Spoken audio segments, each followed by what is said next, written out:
देखो, प्यार तो प्यार होती है। जी।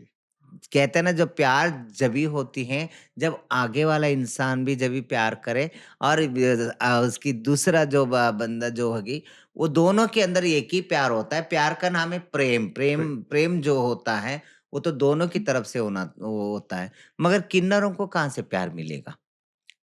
आजकल अच्छे खासे लड़कियों को, जैसे इतनी सुंदर-सुंदर लड़कियों को सच्चा प्यार नहीं मिलते, तो सच्चा प्यार किन्नरों को कहाँ से मिलेगा? तो वो झूठ समझ लेते हैं, वो समझ लेते कि मेरे जो प्यार था वो किसी को क्यों ये कर रहे हैं। हुँ, वो सब बातें आ जाती इनकी दिमागों में, मतलब बचपना होते हैं, हुँ। तो उसके साथ-साथ क्या करते हैं, बहुत सारे ऐसे ट्रांसजेंडर बच्चे हैं, अपनी जान दे देते हैं। इस उम्र ऐसा होता है जो 19-20 साल तक, तो बहुत सारे बच्चे अपनी सुसाइड कर लेते हैं। तो वही झूठे प्यार में फँस के।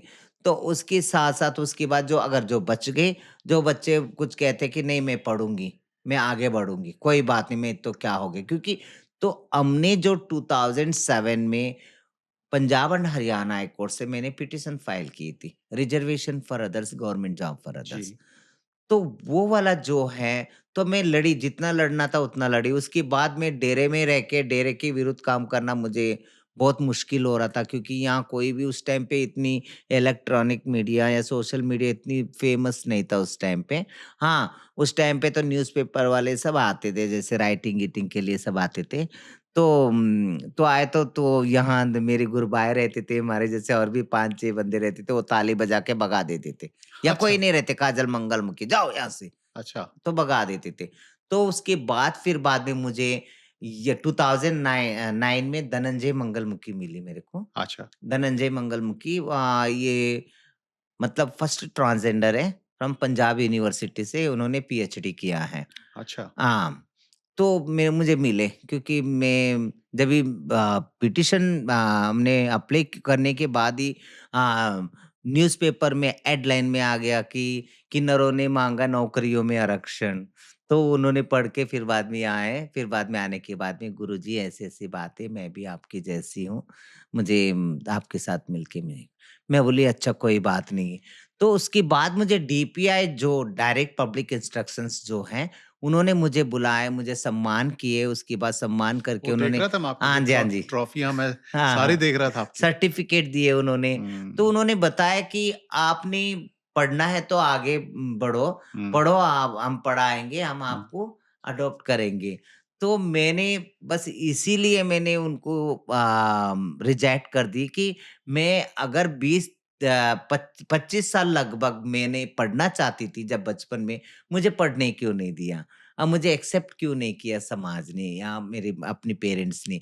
तभी अभी 25 साल जो है मैं अपनी इस कल्चर को दे दी मैंने। इस कल्चर में मेरे दादी है, मेरे गुरु हैं, मेरे सब कुछ है। अब उनको छोड़ के मैं कैसे, अगर मैं पढ़ूँगी, लिखूँगी तो फिर मैं एक जॉब मुझे मिल जाएगा, कोई हुँ, बात नहीं। हुँ, मगर वो जॉब लेके वो मेरा अकेले का ही गुज़ारा होगा ना। अब हुँ, जिन्होंने मुझे 25 साल मुझे अपनाया, मुझे अपने बच्चे बना के रखा, अपनी औलाद बना के रखा, तो उनका बुढ़ापा आ गया, तो फिर उनके बुढ़ापे का देखभाल कौन करेगा? मैं ये वादा ज़रूर करूँगी, मैं पढ़ूँगी भी, और साथ में मैं अपने जितना पढ़ी हूँ मैं तो उतने ठीक है, मैं पढ़ाऊँगी बच्चों को, जो भी आएँगे ट्रांसजेंडर बच्चों को, मैं ये जो पैसा लेके आती हूँ, जो जजमानों से बधाई के पैसे जो लेके आती हूँ, मैं थोड़ा बहुत अपने एजुकेशन के लिए भी मैं खर्चा करना चाहती हूँ, ऐसे बच्चों को जो पढ़ना चाहते हैं। उनकी फीस भी भरूँगी, उनकी हर जो इच्छा है वो मैं पूरा करूँगी, जो वो सच्चा हो। ये मैं इसके बाद फिर बाद में धनंजय चौहान आए, फिर बाद में वो अपने जो स्टडी जो रुक गया था उन्होंने कम यहाँ से कंटिन्यू किया है, ये मनी माजरे डेरे से। फिर उसके बाद में एक चेले और है मेरी, वो भी लॉ कर रही है। और बहुत सारे चेले ऐसे हैं कि जैसे मैकेनिकल इंजीनियर भी कर रहे थे, और अच्छा। मतलब बहुत कुछ करके गए यहाँ से, मगर किसी को भी नौकरी नहीं मिला, जॉब नहीं मिला। बड़ी मलाल है इस बात की। तो एक ना बीच में मैं एक पॉइंट कहना हाँ चाहूँगा। जी, हाँ जी। जो आप ये सामाजिक काम कर रहे हैं कि बच्चे पढ़ें, हाँ जी, हाँ जी। जैसे आपने बताया एक पीएचडी कर रही हैं, हाँ, मैं खुद इंजीनियरिंग चाहती हूँ ना, ताली अच्छा, बजाना नहीं, ताली बजवाना। हाँ, ये मैंने आज से नहीं, मैं कम से कम लगभग 25 साल पहले ये बात मैंने बताई थी, ताली बजाना नहीं, ताली बजवाना। जब अगर पिटीशन मैंने फ़ाइल किया हो तो वो मेरे साथ ऐसे इतना बड़ा एक मतलब इंसिडेंट गुज़रा है। इंसिडेंट कैसा है, तो मैंने अपने दिमाग में ली क्योंकि हर जजमान कहीं भी जाते थे, उस टाइम पे भी कहते थे कि, "आप इतने लंबे-चौड़े हो, हैं, इतनी ये हो, जाओ जॉब करो, जाओ नौकरी करो।" मैं बोली, "हमें भी नौकरी मिलता है।" आप अपने घर में दे दो मम्मा मैं नौकरी कर लूँगी, झाड़ू-पोछा कर लूँगी, अच्छी तरह बर्तन माँजूँगी, अच्छी तरह सब कुछ काम करूँगी, खाना पकाऊँगी, मुझे आपके घर में दे दो। बोले, "ले मैंने नौकरी कर लो बोले तो तू मेरे को ही पकड़ ली नौकरी दे दे, ले अपना आँख पकड़ तू चलते बन।" तो उसके बाद मैंने सोची समझी मैंने अपना एडवोकेट से मैंने जाके मिलने के बाद फिर बाद में फंडामेंटल राइट्स क्या कहता है सब सोची समझी उसके बाद ही मैंने अपना पिटिशन मैंने फाइल करी थी उसके बाद ये सब शुरुआत हुआ जैसे चंडीगढ़ में अभी आज मतलब एक लड़का और लड़की के साथ मतलब एक मेल और फीमेल स्टूडेंट्स के साथ एक किन्नर ट्रांसजेंडर। भी ट्रांसजेंडर भी अपनी पहचान के साथ एजुकेशन पा सकते हैं। पंजाब यूनिवर्सिटी बहुत साथ दिया है इसके इसके लिए हमारे। जो ये सोशल काम आप कर रहे हो ना, हाँ जी। तो आपका मुझे नहीं लगता इसमें कोई पर्सनल कोई फ़ायदा या इंटरेस्ट है। नहीं, और मैं ये चाहती हूँ, जी, देखिए ये मेरे अपने कोई मुझे कुछ भी नहीं चाहिए, ना मेरे जजमान मुझे जो दे रहे हैं, अब जितने हो सके उतना कर लूँगी कोई बात नहीं।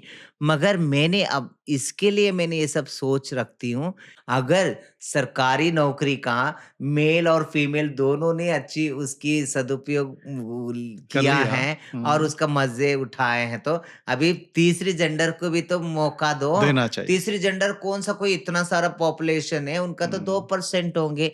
2 पर 2% तो बहुत ज़्यादा बोल दिया आपने, हाँ।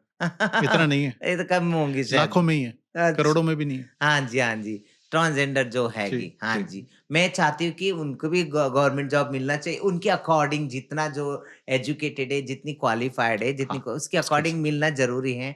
तो मैं ये कहना चाहती हूँ कि देखिए मेरी इसमें कोई मुझे लालच नहीं, कोई ये नहीं। मैंने ये भी सुना कई दफ़े हुँ। कि जो किन्नर आ रहे हैं ना, हुँ, हुँ। इनको बच्चा मत दिखाओ। हाँ, पता हाँ। क्यों? क्योंकि ना बच्चे को उठा के ले जाते हैं। अच्छा। ऐसा सुना है मैंने।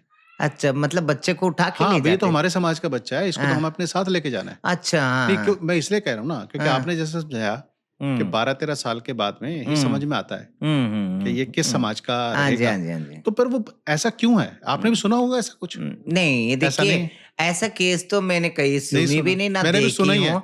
बहुत सारे है ना परिवार वाले ही दे के चले जाते हैं। नहीं, फिर इसका मतलब मैं इसकी क्लैरिटी करना चाहूँगा, क्योंकि जो बहुत सारे लोग डर जाते हैं ना, नहीं, नहीं, ये नहीं, भी नहीं, एक नहीं, डर है नहीं, लोगों नहीं। के दिमाग में समाया नहीं, हुआ कि नहीं। अगर ये किन्नर समाज वाले आए हैं ना, हाँ। तो ऐसा ना हो कि कुछ इस तरह का निकला है बच्चे में साथ में उठा के ले जाएँ।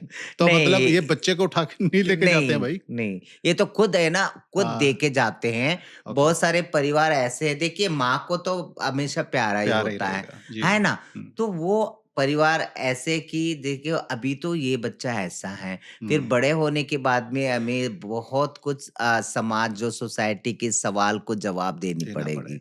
तो बहुत सारे ऐसे रिलेटिव्स होते हैं, खुद इन्फॉर्मेशन दे देते किन्नरों को यहाँ से आके ले जाओ वैसे तुम्हारे अच्छा, जैसा बच्चा पैदा हुआ। मैं बोली ऐसा कैसा हो सकता है? बहुत सारे देखिए तो फिर बाद में वो अपने माँ-बाप के पास ही रहता है ना जैसे ऐसा बच्चा, तो मतलब बाद में वो लड़की भी निकल सकती है, लड़का भी निकल सकती है। मगर किन्नर या ट्रांसजेंडर मतलब थर्ड जेंडर जो होता है, हुँ, वो 13-14 साल बाद ही पता लगेगा उसको। जब 10 साल के होने के बावजूद भी लड़का होके लड़की जैसे बिहेव करता करेगा, है, हाँ। लड़की जैसे काम करना अच्छा लगता है, लड़की जैसे बर्तन माँजना अच्छा लगता है, खाना पकाना अच्छा लगता है। और लड़कियाँ जो खेल खेलते हैं, वही खेल खेलने के लिए उसको अच्छा लगता है। तो हुँ, वाक़ई में तो लड़का है, तो जभी तो माँ-बाप ने क्या करते माँ हो गए, तो बाप हो गए या भाई लोग हो गए, ये डरते हैं कि हाँ, ये 2 लोग देख के हमारी बाई को हँस रहे हैं, हमारे बंदे को देख के हुँ, हँस रहे हैं बोल के उनको गिल्टी फ़ील होती है। फ़ील होती हैं और इंसल्ट सी होती हैं। फिर बाद में वो अपने नज़रें चुराने लगते हैं, फिर बाद में बहुत बार उसको मार खाना पड़ता है उस बच्चे हुँ, को। तो बहुत कुछ ऐसा लगने लगता है ऑटोमैटिकली जैसी वो जब तक 13-14 साल तक तो चलो अपने माँ-बाप के पास रहेगी ही रहेगी। उसके बाद ऐसा लगने लगता है कि माँ-बाप भी ऐसा लगते हैं कि ये कोई गैर है, ये मेरा अपना नहीं है। नहीं, आखिर ऐसा क्यों? मर्डरिस्ट को भी एक्सेप्ट कर लेते हैं, आखिर रेपिस्ट को भी एक्सेप्ट कर लेते हैं।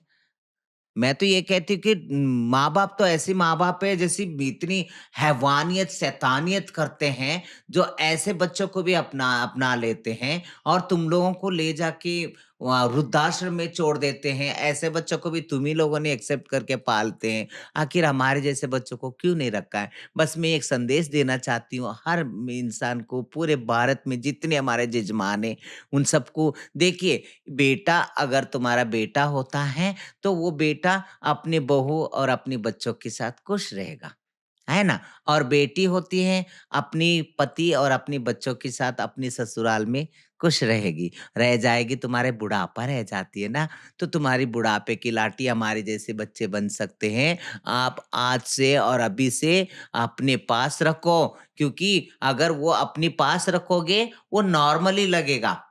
है ना? अभी टेक्निक बहुत आगे बढ़ गया है, अगर उसके ऑर्गन्स में कोई ऊँच-नीच कोई बात हो गई तो बहुत कुछ अपना सर्जरी करवा अभी के हो गई तो शुरू। हो सकते हैं। तो हुँ, उसका जो तुम्हारे बुढ़ापा है उसकी लाठी बन सकता है, बस अपने पास रखो, उसको ना छोड़ो। हम भी यही चाहते हैं जैसे इक्वल, जैसे बेटे को कैसा फ्यूचर शेप देते हैं, बेटी को कैसा फ्यूचर शेप देते हैं, ऐसे हमारे जैसे बच्चों को भी दो, तुम्हारे बुढ़ापे की लाठी बन सकती हो। 6 या 27 इयर्स बैक मतलब जैसे एक बच्चे दे गए थे, एक लड़की को। हुँ। एक लड़की को दे गए थे, वो 3 दिन की बच्ची थी वो, सिर्फ़ अच्छा, 3 दिन की थी। हाँ? हाँ, तो वो लड़की यही की थी, हमारी चंडीगढ़ के पंचकूला का ही बच्ची थी वो, मुझे लगता है। हाँ। तो पैसे वाले थे वो बहुत। वो हुँ, बच्चे का सिर्फ़ यही गुनाह था, उसकी जो यूरिन पास होती है ना, मतलब ऑर्गन्स जो हुँ, होता है, हुँ। उस जगह में या लड़के का या लड़की का दोनों बना था, मतलब पीनस भी बना था। अच्छा, तो उसके साथ-साथ वजाइना भी बना था, वजाइना के ऊपर से पीनस बना था। अच्छा, तो दे के चले गए उन्होंने किन्नर समझ के। ओके, हाँ, तो मुझे अच्छी तरह याद है, वो दे के चले गए, तो हमने पाले उसको, मेरी अच्छा, दादी ने लेके पाली। फिर जब वो 13-14 साल की हो गई, मतलब 12-13 होगी या 13-14 की होगी उस टाइम के, तो उस टाइम पे वो पेट में दर्द होने लगे उसे। तो उसको नॉर्मल डॉक्टर के पास ले ले जाके हमने दिखाते थे। तो फिर बाद में 1 महीने बाद फिर वही पेट में दर्द होने लगा। फिर हमने नॉर्मल डॉक्टर को दिखाया। फिर ये दूसरे तीसरे महीने में भी ऐसे हो गया। क्योंकि मुझे शक आया मेरे को, इसको हर महीने इसी डेट को ही होता है। तो मुझे मेरी माँ का याद आ गई, क्योंकि मेरी माँ को कोई लड़की नहीं थी। अब मैं तो बैंगलोर की, मैसूर की हूँ। जी, तो उस टाइम पे मेरी माँ जब भी पीरियड होती ना हमारी तरफ, जैसे 3 दिन बाहर बैठाते हैं। अच्छा, 3 दिन नहीं अंदर बैठते, 3 पानी लेके नहा के फिर अंदर आती है रसोई में। तो अच्छा, उस टाइम पे हमारे घर में लड़की नहीं थी, बेटी नहीं थी मेरी माँ को। मैं ही बेटी थी, मैं ही बेटा थी। मेरे 2 बड़े भाई थे, मैं छोटी बच्ची थी मैंने। तो मैं मेरे माँ को गर्म पानी करके, क्योंकि उस टाइम पे कोई गैस नहीं था, कुछ नहीं जी, था। मतलब जैसे वही च चूल्हा था, चूल्हा था। लकड़ी वाला, वो उसमें जला के मैं अपनी मेरी माँ को गर्म पानी करके मैं अपना नहलाती थी। मुझे वो याद आया। मैंने अपनी दादी को बोली, प्रेम दादी को, "दादी, ये लड़की जो है, मतलब ये ऐसा लगती है कि ये मैच्योर्ड हो गई है, क्योंकि 13-14 साल की तो जी, हो ही गई ना, जी, तो अंदर से मैं ऐसा लग रहा है कि मैच्योर्ड हो रही होगी, जभी तो उसमें पेट में दर्द हो रही है।" तो वो उन्होंने मुझे गाली दी, "तू बड़ी डॉक्टर बन रही है, हैं?" क्योंकि वो मेरी दादी डर गई, कहीं दुनिया ना देख ले वे इसके अंदर क्या हुँ, है ना? तो डर गई, फिर दुनिया को पता लगेगा। मैं बोली, "आप ना डरो, कोई बात नहीं, डॉक्टर को दिखाना ज़रूरी है।" फिर बहुत बारी मना के फिर हम लोग लेके ही गए। तो गायनोकोलॉजिस्ट के पास ले गए। जी, ले गए तो फिर उन्होंने अनवांटेड जो वो था ऑर्गन्स था, हुँ, उसको सर्जरी करके उन्होंने वजाइना रिमूव कर शेप दिया। दिए, तो अंदर-अंदर वो पीरियड हो रही थी। वो बोल रही, "ये तो हाँ, लड़की है।" तो फिर बाद में उन्होंने हमें लड़की बना के दी। फिर हम 18 साल की हो गई वो, 18-19 साल की, हमने पढ़ाए उसको, तो जब तक पढ़ी फिर उसके बाद में मेरी दादी ने शादी कर दी उसकी, अच्छा, शादी कर दिए। तो 20 साल की हो गई, तो फिर बाद में एक बच्चा भी पैदा हो गया। अच्छा, तो 23 साल की हो गई, 23 साल के होने के बाद में उसकी बच्चेदानी जो था, उसके अंदर कोई कुछ रह गया था होगा, तो वो रसोली बनते गया, कैंसर बन के वो लड़की मर गई। हाँ, आखिर जब 3 दिन की बच्ची थी, जब डॉक्टर ने उस टाइम पे, तो इतनी विज्ञान बहुत आगे बढ़ा हुआ है, वो है बड़ी हुई, आखिर वो समझे क्यों नहीं? है ना? तो फिर लड़की कैसा निकली? उन्होंने किन्नर समझ के दे दिए तो फिर वो लड़की कैसा निकली? तो वही बात मैं ये कहना चाहती हूँ, चाहे लड़का हो, चाहे लड़की हो, चाहे कोई भी हो, जब तक वो 12-13 साल मतलब टीनेज एज कहते हैं जिसको जी, यौवनावस्था। यौवनावस्था तक जब तक नहीं जाएँगे तब तक तो पता ही नहीं लगता। ये लड़का है कि लड़की है, क्या है? जभी हम कन्फर्म जेंडर हम दे सकते हैं, क्योंकि क्या पता लड़का हो के लड़के को ही पसंद कर रहे हैं। हुँ। क्योंकि लड़का समझ के तुम लोगों ने लड्डू बाँटे थे जब पैदा हुआ था, क्या समझ के तुम बाँटे थे? उसका ऑर्गन्स को देख के, देख के। है ना? तुमने लड्डू बाँटे थे। लड़की हुई है हमारे घर बोल के क्या कैसे पहचाने थे आपने? उसके ऑर्गन्स को ही देख के पहचाने थे ना। तो फिर जब 13-14 साल के बाद वो अपने आप को जो आकर्षित किसकी तरफ हो रहा है, लड़का हो के लड़के की तरफ ही आकर्षित हो रहे हैं और लड़की हो के लड़के की तरफ ही आकर्षित हो रही हैं। तो एक छोटी-सी बात मैंने इसमें हाँ पूछनी है। जी, हाँ जी।